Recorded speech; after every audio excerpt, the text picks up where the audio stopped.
Hey guys, this video is going to show you how to prepare your R-Series printer through unboxing and setup.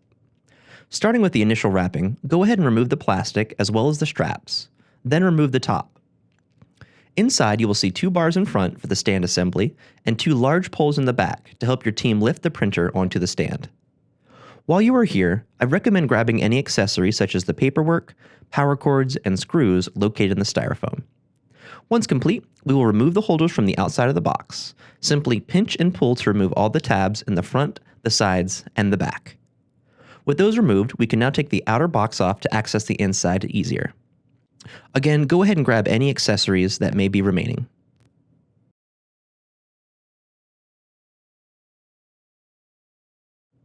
You will notice on the front side we will have the legs, which we will want to bring out and set to the side. With all of our materials ready, we will go ahead and start the assembly of the stand.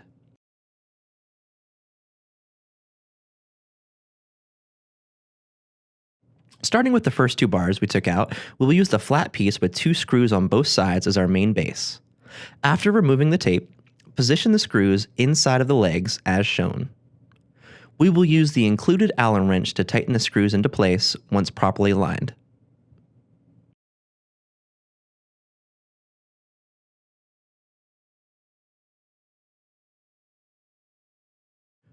Once complete, we will go ahead and repeat this on the other side as well.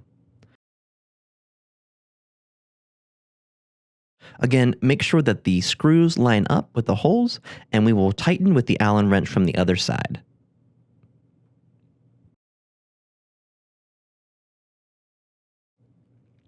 With this complete, we will go ahead and grab our second bar and take it out of the plastic and position it towards the top of the stand. Hopefully you will see there's two grooves that you can position the second bar into. With this in place, we will tighten with 8 A-screws, 4 on each side. Make sure it is nice and tight so it doesn't have any room to shift. Now that the stand is essentially complete, we will begin adding the additional components, starting with the waste tank holder.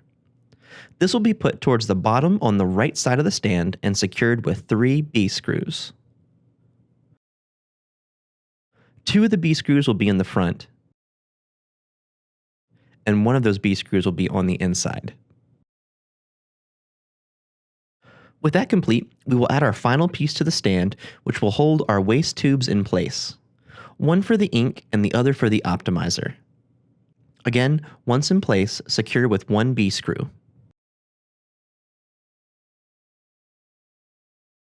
Now we are ready to lift the printer onto the stand. Using the 2 included poles, we will push them through the openings on both sides of the printer and then twist to lock them in place. We will do this on both sides to help lift the printer onto the stand. It is recommended to have as many people as possible to help lift and navigate onto that stand. Once that is complete, we will use 8 A-screws with the washers to lock the printer onto the stand. Now it's time to take a deep breath.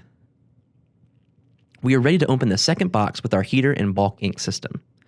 Just as before, we will remove the plastic and straps from the option set box. From here we can remove the top and see the heater sitting inside. Remove the tabs from the box again so we can access the inside easier. Of course, just as last time, go ahead and grab any accessories in the box and set them to the side as well.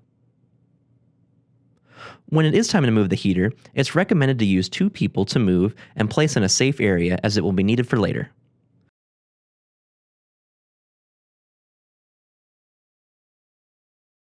Go ahead and then remove the additional materials including the take-up reel, the tension rod, and the media load reel as well.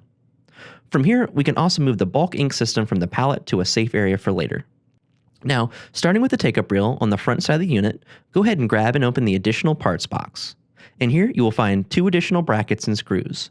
We only need 1 bracket per reel, in this case on the left side towards the bottom of the machine. Go ahead and secure that bracket with 4 A-screws on the sides. Once complete, we can put the take-up reel onto the stand and be sure it falls into place. Once in place, go ahead and attach the additional A-screws to keep everything secure on both sides. With the first take-up reel secured, we'll go ahead and remove any excess tape on the inside of the unit. This is where the tensioning rod will go.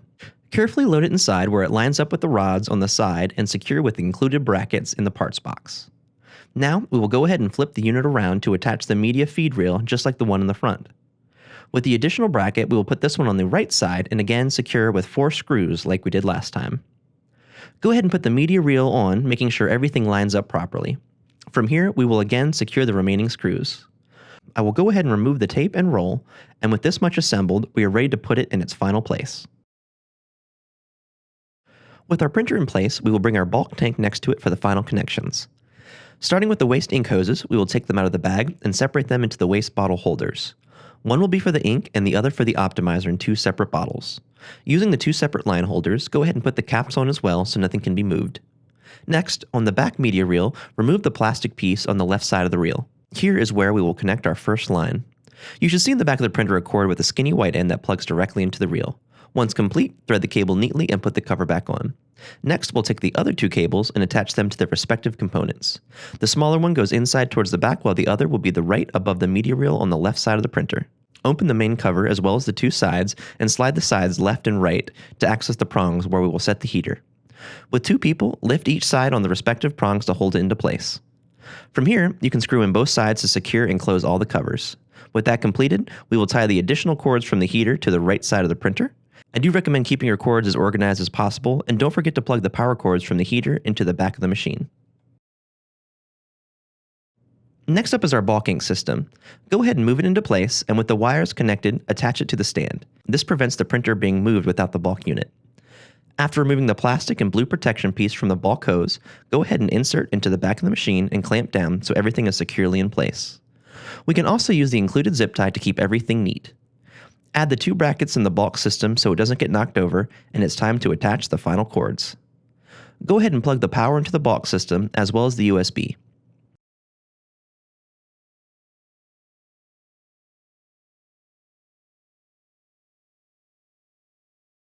Plugging one into the waste ink system.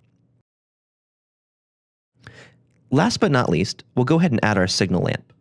Simply take the lamp and the cord on the top of the printer and connect them. Secure with the 2 screws and you are done.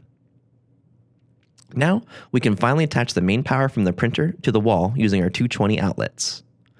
The final step is getting the machine primed, which will be loading the inks and the optimizer into the bulk system. I strongly recommend giving all the inks a light shake before putting them into the machine to break up anything that may have settled. Now, with our inks, optimizer, and maintenance liquid ready, we will unlock our bulk system and add the inks to the appropriate spots.